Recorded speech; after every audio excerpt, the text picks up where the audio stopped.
सभी दोस्तों को मेरा नमस्कार। और आप देखना शुरू कर चुके हैं एनएसटी का यूट्यूब चैनल। फिलहाल हमने इंडियन मैपिंग जो है उसको कंटिन्यू करा हुआ है। इससे पिछली क्लास आप जरूर देख लीजिए और आगे आने वाली क्लासेस को देखने के लिए चैनल को शेयर और सब्सक्राइब करिए ज़रूर। और हम सिर्फ इंडियन मैपिंग पे नहीं रुकेंगे, इसके बाद हम वर्ल्ड मैपिंग भी करेंगे और वर्ल्ड मैपिंग के बाद इंडियन गवर्नमेंट जॉब के लिए जितने भी सब्जेक्ट्स आपको पढ़ने पड़ते हैं सभी सब्जेक्ट्स को हम 1 बाय 1 कवर करेंगे। ठीक है दोस्तों, ज़्यादा समय व्यतीत नहीं करते हैं, सीधा अपने पॉइंट पर आते हैं क्योंकि हमारे पास भी समय कम है और आपके पास भी समय कम है। तो चलिए शुरू करते हैं। आज जो हमने उठाया है वो गुजरात उठाया है। तो गुजरात में हम बात करें तो कुछ जगह ऐसी हैं दोस्तों जो सिंधु घाटी सभ्यता के समय पर हुआ करती थी। ज़रा उनको देख लेते हैं। देखिए, यहाँ हुआ करता था जो आपका सिंधु घाटी सभ्यता में धोलावीरा। ठीक है, यहाँ हुआ करता आपका सुरकोटदा के नाम से जगह हुआ करती थी। यहाँ आपकी लोथल के नाम से एक जगह हुआ करती थी सिंधु घाटी सभ्यता के समय में। और यहाँ पर हुआ करता था रंगपुर। ये जो चारों जगह है ये आपकी सिंधु घाटी सभ्यता के समय में हुआ करती थी। आज के दौर में अगर देखें तो यहाँ पर देखिए, आप इधर देखिए, इधर पानी की जगह आपको दिखाई दे रही है, जैसे पानी की ऐसे छीट छीट लगी होती है ना, ऐसे ये आपकी पूरी जगह। दोस्तों ये जो आपको पूरी जगह दिखाई दे रही है जहाँ पे पानी पानी की डॉटेड लाइन दिखा रखी है दोस्तों, ये कच्छ का रण है, कच्छ का रण। और इस कच्छ के रण में जो आपके ये जंगली गधे हैं वो यहीं पर मिलते हैं। ठीक है, और इसको ना क्षारीय मरुस्थल के नाम से भी जाना जाता है। ठीक है, इसके नीचे देखिए, इधर मिलेगा आपको भुज। भुज में 26 जनवरी सन 2001 को करीब सुबह 8:45 बजे 8 की तीव्रता से जो भूकंप आया था। आप इससे ना ऐसे अंदाज़ा लगा सकते हो कि कितना बड़ा होगा कि जब यहाँ पर भूकंप आया था तो इसके झटके दिल्ली तक महसूस किए गए थे। तो आप जब मैप उठा के देखेंगे तो आप देखना कि आपको कितनी डिस्टेंस तक जाना पड़ेगा अगर आप भुज से निकल कर अगर दिल्ली जाओगे तो। ठीक है ना, तो काफ़ी लंबा इसका दूर तक असर हुआ था। तो काफ़ी बड़े लेवल पर भूकंप आया था जिसकी वजह से काफ़ी खबरों में रहा है। और आज भी जब कभी नाम लिया जाता है भूकंप के बारे में तो भुज का नाम जरूर आता है। ठीक है, इसके अलावा दोस्तों देखिए, ये जो जगह है ना, ये वाली ये जगह थोड़ी विवादित है पाकिस्तान के साथ। पाकिस्तान कहता था कि ये मेरा हिस्सा है। अब इसके पीछे कहने का इस रीज़न ये था कि थोड़ा शैतान है वो। ठीक है ना, तो वो उसका कहना ये था कि इंडिया का हिस्सा है।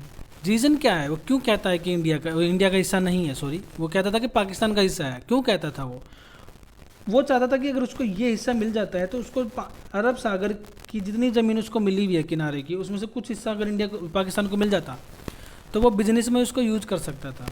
ठीक है ना, सामान के जो पानी के जहाज़ है उनको यूज़ करने के लिए ज़मीन का यूज कर सकता था।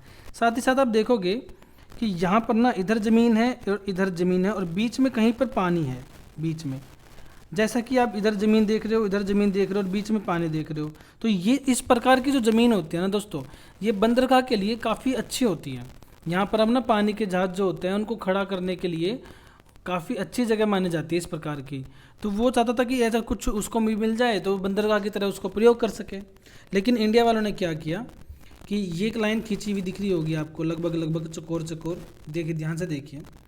तो इसी लाइन को खींचा उन्होंने बोला कि उससे उधर वाला तुम रख लो, इससे इधर वाला हमारा रहेगा। ठीक है दोस्तों, इसी प्रकार यहाँ पर एक बंदरगाह है कांडला। कांडला बंदरगाह जो है इसकी खासियत ये है कि कांडला बंदरगाह एक ज्वारीय बंदरगाह है। ठीक है, ज्वारीय बंदरगाह का मतलब जब चंद्रमा की और पृथ्वी की दूरी कम ज़्यादा होती है तो उस वजह से यहाँ का पानी ऊपर नीचे होता रहता है, तो इसका असर पड़ता है वहाँ पर। दोस्तों इधर है जामनगर। जामनगर में तेल शोधन कारखाना है। इधर है द्वारका। द्वारका में शंकराचार्य ने शारदा पीठ का निर्माण करवाया था। ठीक है, यहाँ है पोरबंदर वो जगह है जहाँ पर गांधी जी का जन्म हुआ था। तो गांधी जी का जन्म कब हुआ था दोस्तों? 2 अक्टूबर 1869 में गांधी जी का जन्म हुआ था। इधर मिलेगा आपको सोमनाथ नीचे। ठीक है, कहाँ है सोमनाथ? सोमनाथ में क्या है कि सोमनाथ ना यहाँ पर महमूद गजनवी ने 1025 में 16वां आक्रमण किया था सोमनाथ मंदिर पर। यहाँ पर ये सोमनाथ का मंदिर कहाँ पर है? यहाँ पर। तो यहाँ पर 16वां बार आक्रमण किसने किया था सोमनाथ में? मोहम्मद गजनवी ने। कब किया था? 1025 में।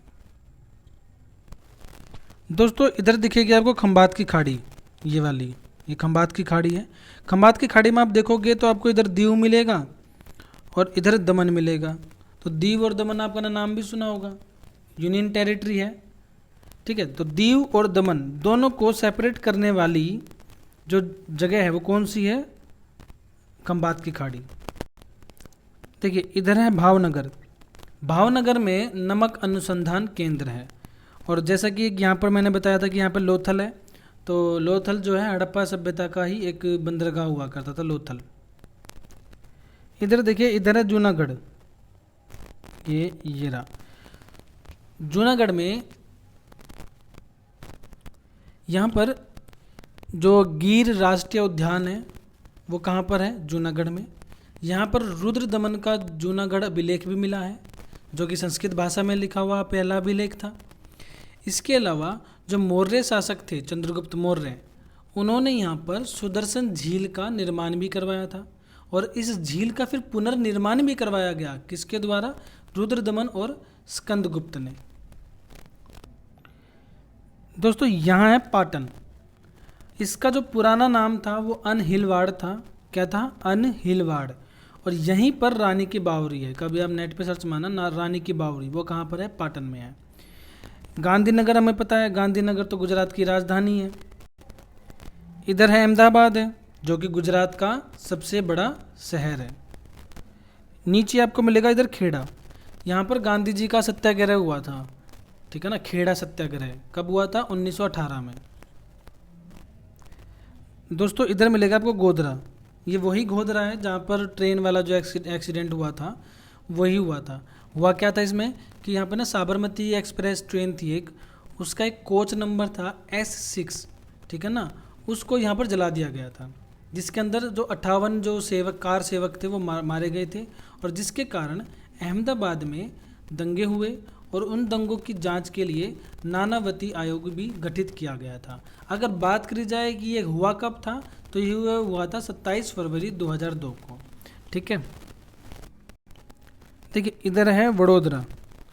ये वडोदरा जो है आपको तो याद ही रह जाएगा, मैं बताऊंगा जब। इरफान पठान और यूसुफ पठान दोनों का जो जन्म हुआ वो कहाँ पर था? बड़ोदरा में। यहाँ देखिए, यहाँ दिखेगा आपको भरूच। भरूच जो है वो काफ़ी खबरों में भी रहता है, पहले मतलब हिस्ट्री में काफ़ी पढ़ने को मिलता है। यहाँ पर हुआ क्या था कि एक मुलिका काफूर को 1000 दिनार देकर खरीदा गया इस जगह पर। देखिए ध्यान से सुनिए, भरूच में मुलिका काफूर को 1000 दिनार देकर खरीदा गया, और इस वजह से मतलब यहाँ पर ना इस जगह का नाम क्या नाम रखा गया? 1000 दिनारी। 1000 दिनारी। इधर मिलेगा आपको बारडोली। बारडोली में सरदार वल्लभ भाई पटेल ने सन 1928 में एक सत्याग्रह शुरू किया, बारडोली सत्याग्रह, और यहाँ की महिलाओं ने यहाँ पर ही सरदार वल्लभ भाई पटेल जी को सरदार की उपाधि भी दी थी, ठीक है। और इधर देखिए, इधर मिलेगा आपको सूरत, और यहाँ मिलेगा भावनगर। सूरत और भावनगर ये दो जो जगह दोस्तों यूज करी जाती हैं। आप देखिए, एक सोच के देखिए कि सूरत से आपको कोई सामान पहले यहाँ से यहाँ पहुँचाया जाता था इतना घूमकर, अब डायरेक्ट यहाँ से पहुँचाया जाता है। तो ये सूरत, इधर भावनगर, ये दोनों जो जगह हैं इस सामान की आवाजाही के लिए जो है पानी के रास्ते पहुँचाया जाता है सामान यहाँ पर, और घूमकर जाने के मुकाबले वो ज़्यादा छोटा भी पड़ जाता है और खर्चीला भी कम होता है। आपको लग सकता है एक बार के लिए कि ज़मीन से जाना आसान है, क्यों पानी में उतरे, लेकिन यहाँ पर होता क्या है कि जो बिजनेसमैन होते हैं तो जो वो क्या करते हैं, ट्रक पे सामान लोड कर देते हैं, और लोड करने के बाद यहाँ से उस ट्रक ऐसे के ऐसे उस जब पानी के जहाज़ में चढ़ जाते हैं, और जब पानी का जहाज़ उनको यहाँ से लेके वहाँ जब जाके रोकेगा तो वहाँ से ऐसे के ऐसे ट्रक जो कि लोडेड हैं वो उतर कर यहाँ से सीधा फिर यहाँ की मार्केट में चले जाते हैं जहाँ भी उनको जाना होता है।